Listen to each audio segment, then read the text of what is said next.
You, me, her. Drinks, books. Together. Is our alarm gonna go off? No. Are you sure? I'm not sure.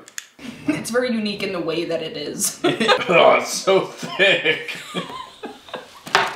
Hello bookworms, welcome back to my channel. My name is Sydney. And I'm Caleb. And today we're going to be reimagining books as cocktails and giving you the perfect drink pairing to heighten your reading experience.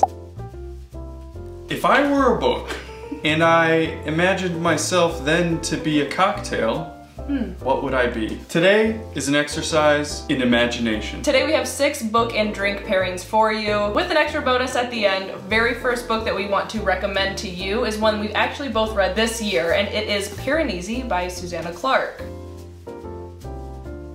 This was actually the first book that I read this year. It was very memorable. I kicked off the year with a bang. It is about our main character, Piranesi, who lives in this like endless corridor, this like dreamlike house with waves lapping along the walls and the endless staircases. There are statues that are all different from one another, and there's a mystery about the book. Piranesi is helping another main character named the Other, who is trying to figure out the great and secret knowledge of the house. And as he's mapping these halls and corridors, a terrible truth begins to unravel, revealing a world beyond the one that Piranesi has always known. Alright, so with this book, it's obviously really moody and really atmospheric, kind of like labyrinthian, and just makes you kind of get lost inside your own head. It's really just kind of a fun, surreal experience. And we thought there is no other drink that could encapsulate those moods better than a dirty martini. A dirty martini. A martini is just like a classic drink. It's kind of highbrow, it's kind of moody. It's something that you really just want to sip on, you know? You don't want to like devour it too quickly. Piranesi is very much like that. It's a crisp book. It is very much one that you want to just ruminate over. Ooh. And you know, we thought that it had to be a dirty martini, obviously, because the olive juice, you needed that brine, you know, which was evocative of the ocean and the ever presence of like this kind of like, you know, explorer and sea and mystery type atmosphere. Yes, exactly, vastness. Ooh. So let's get into the drink. So in order to make the dirty martini, we're gonna need 2 ounces of gin and 1 ounce of our dry vermouth. Next, we are going to put in about 1/2 ounce of olive brine. Got that. And now we're gonna add some ice and stir it up till it's chilled. Grab our chilled martini glass. And then to garnish, add an olive. Preferably with a toothpick, but this is what we have. Tastes like Piranesi. That's actually really good. Tastes like I'm exploring a corridor of waves. And statues.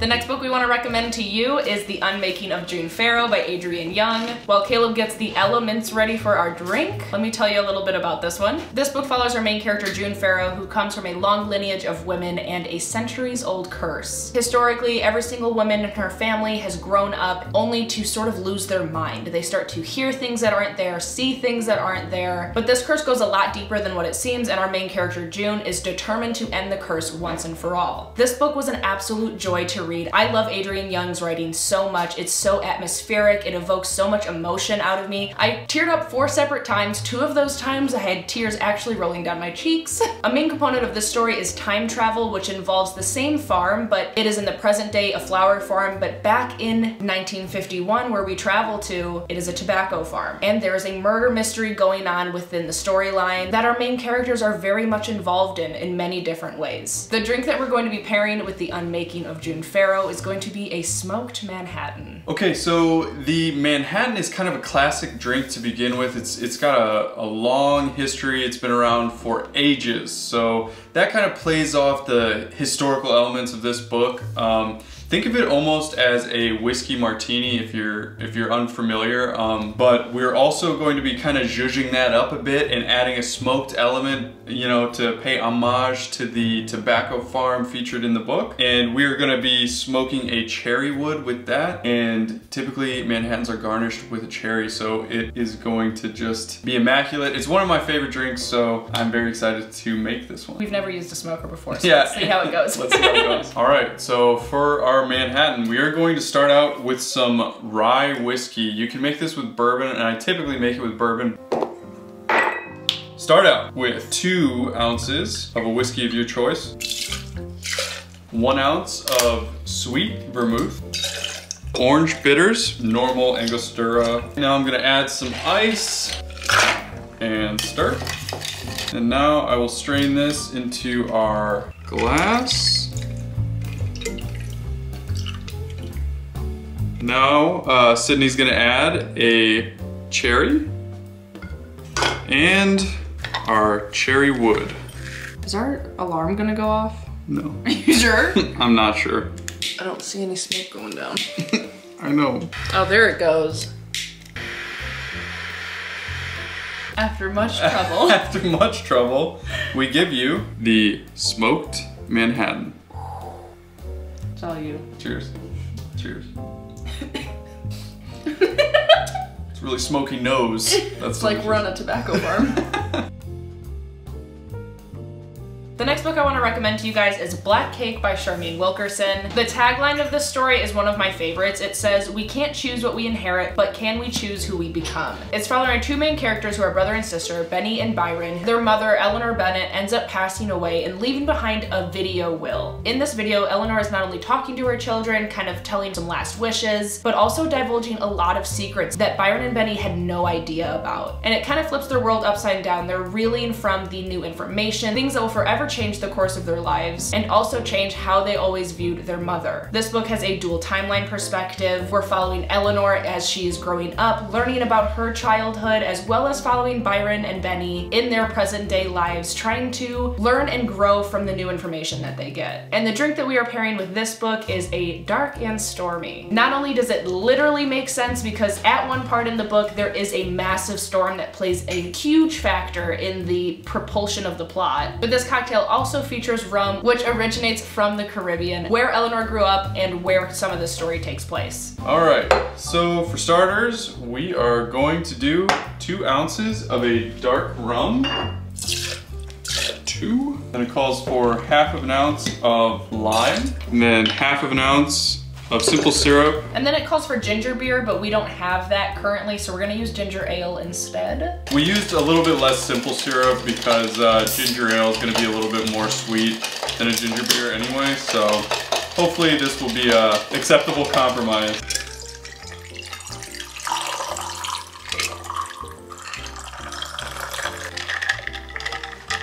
And then garnish with a lime wheel. The dark and stormy. Ooh, that's good. Would pair well with the black cake that we could share together. Yeah. Because you're supposed to share the black cake with the people that you love. Oh, well, cheers. Dark and stormy. The next book that I want to recommend to you guys is Snowed In by Catherine Walsh. This book is filled with fake dating and small town drama, especially when the book opens up with our main character Megan being a runaway bride, leaving her golden boy Isaac at the altar. She ends up leaving the town and not even coming back for like 5 years or something. She moves to Dublin, and after some time passes, she has to come home for the holidays. But while she's in Dublin, she runs in with an old friend Christian, who she actually ran into literally as she was escaping her wedding. They grew up in the same small town, but somehow they both ended up in Dublin. They meet up, they kind of get to know each other all over again, and they decide to be each other's fake dates for the holidays, being each other's backups in all of the horrible family drama that is bound to unfold. And the drink that we're pairing with this book is actually one that was made in our this isn't a small town. We live in a city, but this drink was made in our city by a bartender at one of our favorite restaurants that we go to, and it is called the Alpine Fizz. Very reminiscent of a sort of wintry Alps sort of vibe, especially because our 2 main characters literally get snowed in at a luxury cabin at one point in the story. Time to show up. Alpine Fizz. Alpine Fizz. So let me preface this by saying we actually don't know how to make this drink. This is the closest approximation to the drink that we have come up with. They have the ingredients online, but they do not have the proportions, so... We've been workshopping it a little bit, and we think we found the closest approximation to it. And here it is, the Alpine Fizz. The drink will be garnished with a cucumber, so I'm just gonna peel that here really quick. All right, so in a shaking tin, we are going to add cachaça. It's very unique in the way that it tastes and smells. It's very unique in the way that it is. It's very unique in how it is what it is. It's delicious. So I'm gonna put 2 ounces of cachaça. And then, since we do not have green chartreuse, it's incredibly difficult to find green chartreuse right now. I have a substitute, or at least the internet told me that this was a good substitute for green chartreuse. So I'm gonna add 1.5 ounces of this Genepi. The drink also calls for some lime soda water, but we don't have that, so we're just gonna add some lime juice with some soda waters. 1/2 ounce of lime juice and then 1/2 ounce of lemon juice. Now we're gonna add an egg white. And if you're a part of the greenhouse, you're gonna get this next one real quick. How's that sitting? Like a brick. Like a brick. We're gonna add some ice and we're gonna shake. Typically doesn't call for crushed ice, but since Snowed In has a blizzard and a literal snowed in aspect, we added crushed ice this time instead. We'll add our cocktail.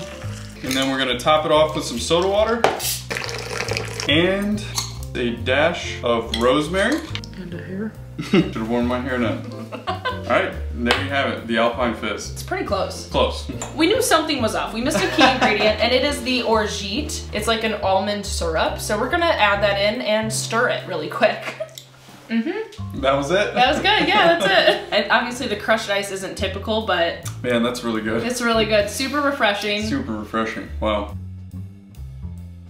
The next book that we want to recommend to you is The Wishing Game by Meg Schaefer. This book follows our main character Lucy, who grew up, just like many others in this world, reading the Clock Island series by Jack Masterson. Now, as an adult, Lucy works as a teacher's aide, I believe, hoping to one day adopt a young boy named Christopher, who she now reads the Clock Island series to all of the time. Now, the author of this Clock Island series, Jack Masterson, has gone kind of dormant for quite a long time, but out of nowhere, he announces that he is writing a new book, and he is hosting a competition on the Clock Island itself, but only a select few are being welcomed onto the island to compete in riddles and games in a chance to win the only copy of his new book. And Lucy is one of those lucky people who get to go. This book is very whimsical. It has sort of this magical island feel, and it's often compared to sort of like a Willy Wonka vibe because she kind of gets like the golden ticket, you know? And to kind of play on the sort of childhood wonder and whimsy that is this story, we are deciding to pair a peanut butter and jelly cocktail with this book. Peanut butter and jelly cocktail. Super Wild. weird. We had it once and it was really good. We had it once and I'm pretty sure it's like literally the only purpose for this peanut butter whiskey that Sure has is. been I don't know why else you would drink it. in our liquor cabinet for Years. I hope it doesn't expire. All right, so to begin, we're gonna do 2 ounces of peanut butter whiskey. We're gonna add a dash of salt. And then this isn't in the recipe, but I actually think that this is going to try and elevate the He's drink going a off bit. the cuff. I'm gonna add just 1/2 ounce of cherry liqueur. Ooh. All right, so in order to really make this peanut butter and jelly, we're gonna actually use jelly. So we're gonna take 1/2 ounce of simple, and we're gonna spoon in a bit of actual jelly. And this is gonna look kind of gnarly for a second, but it will be worth it. And then we're going to strain. Missed the glass there. Yum. Ooh. Maybe it's fine. There you go. Peanut butter and jelly cocktail. It smells like one. Really good. That's actually really good. This is more of like a peanut butter and jam. Ooh. Stunning. It's very sweet, but that pairs off the Willy Wonka vibe. Definitely. Childhood whimsy and wonder. Yeah. Much like eating a peanut butter and jelly sandwich while reading your favorite fantasy book as a kid. Am I right? You're right. I know. Cheers. Cheers. The last book before the bonus book that I want to recommend to you is a tandem of Bookshops and Bone Dust and Legends and Lattes by Travis Baldree. Bookshops and Bone Dust just came out this year, and it is the prequel to Legends and Lattes. If you haven't heard of either of these, I don't know where you've been, but it is the pinnacle of high fantasy, low stakes sort of book. The coziest fantasy with the best characters that I have read. These are books that I will probably reread many times in my life just because I love the characters and the storylines so much. much. It is centered around our main character, who is an orc named Viv, who works as a mercenary within the Rockham's Ravens. In Bookshops and Bone Dust, we're kind of following the situation where she hurts herself and has to recover within this sleepy sea town named Merk. There, she learns how to slow down and discovers her love for reading, alongside a very fun, very cute cast of characters. But don't be fooled, the book also has some danger regarding some necromancers. While in Legends and Lattes, we follow the sort of follow-up from this story, even though this came out second. Legends and Lattes is the story about how Viv wants to slow down and leave the mercenary life and open up her own, basically, coffee and pastry shop. And it is so much fun. I freaking love them. I think they're so cute, so cozy, and that is why we are recommending a hot toddy as the perfect pairing for these cozy fantasy books. So for our hot toddy, we're gonna start with a tablespoon of honey. We're gonna need hot water, so we're just gonna melt the honey with the hot water, let that start to break down. Now we're gonna add 2 ounces of bourbon. We're gonna add the rest of the bourbon that we own. The rest of this bourbon. And a tablespoon of lemon juice. I'm just gonna add the rest of this half lemon because it's a small one. We're gonna garnish with a cinnamon stick. And there you have it, hot toddy. The coziest drink of them all. It's healing me from the inside out. And now we have a bonus book for you, because after you've tried all of these cocktails, read all of these books, you might be feeling a little rough tomorrow, so you might want what's called the hair of the dog. The classic thought is that once you wake up and you feel a little bit rough after a night of overindulgence, you just take a shot of some sort of liquor to kind of stave off the symptoms. What we're gonna be sharing with you is an actual drink, but what prompted that idea was the book Night Bitch by Rachel Yoder. This is one of my favorite books. I truly love it. It's a little bit unhinged, it's a little bit fever dreamy, a little bit like you don't really know what's really going on. And most of the time, those are my favorite types of books. So in this story, we're following our main character, who is a new mother who had to set aside her artistic career in order to raise her son. But one morning she feels a patch of fur growing on the back of her neck, and she slowly starts to descend into this sort of madness that she truly thinks that she's becoming a dog. The story takes a lot of weird turns. Like I said, it's a little bit fever dreamy. You don't really know like what is actually real life, whether she's actually turning into a dog and actually going on these nightly escapades of killing neighborhood bunnies and things like that, all the way to the finale when she is actually realizing that she doesn't have to give up who she was and is as an artist. In order to raise her child, she tries to weave them both together. And it's a really powerful story. I think it's really great and really, really well written, but that ties in the sort of idea of the hair of the dog. So let us share that cocktail with you. All right, so for this cocktail, we're gonna start with a tablespoon of honey. Teaspoon, actually. Well, we'll do a teaspoon of honey. And then 2 ounces of whiskey. 2 ounces of whiskey. The one thing that you don't want to see when you wake up, you're gonna drink it. That's true. Give that a little stir. Ooh, thick honey. And then what you're gonna wanna do is you're gonna wanna float some Baileys right over top. The actual recipe calls for just plain half and half, but we think that Baileys, this is us just, you know, trying our best at 10:30 at night. We think that Baileys would make a better substitution, and we'll see. But know that the actual recipe is half and half. That didn't work. We were trying to float it, but Baileys is heavier. Baileys is heavier. Why did you think that would work? Why would you think that I would know what I'm doing? All right, there you have it. Don't look too close. It is the hair of the dog. It ain't pretty, but it's gonna get you where you need to be. Woo! That'll get you moving. That's the last. Oh, it's so thick. You're not gonna want. Don't do that. You're not gonna want that. That is the quickest trip to the bathroom. So bad. Okay, don't drink the cocktail, but please read the book. It's really good. That was a rough one to end on. Yeah, that one's sitting in my upper throat region. We really did have a lot of fun thinking about these books and trying to match them up with cocktails. Regardless of whether or not you drink, I hope that this would inspire you to look at other things that you enjoy and try to kind of see how those would relate to, you know, other books. You know, leave those in the comments. Let us know your favorite pairings. Yeah, if you have a good drink recommendation paired with a good book, or even a pizza recommendation paired with a book or perhaps an activity, you know, like Connect 4 goes really well with, I don't know, you tell me the book, who knows? If you don't have any recommendations and don't know what to say down below, leave us your favorite cocktail emoji down below in the comments. And while you're down there, don't forget to subscribe and like the video. I always appreciate your support. And as always, be kind to one another and happy reading. Cheers! Cheers.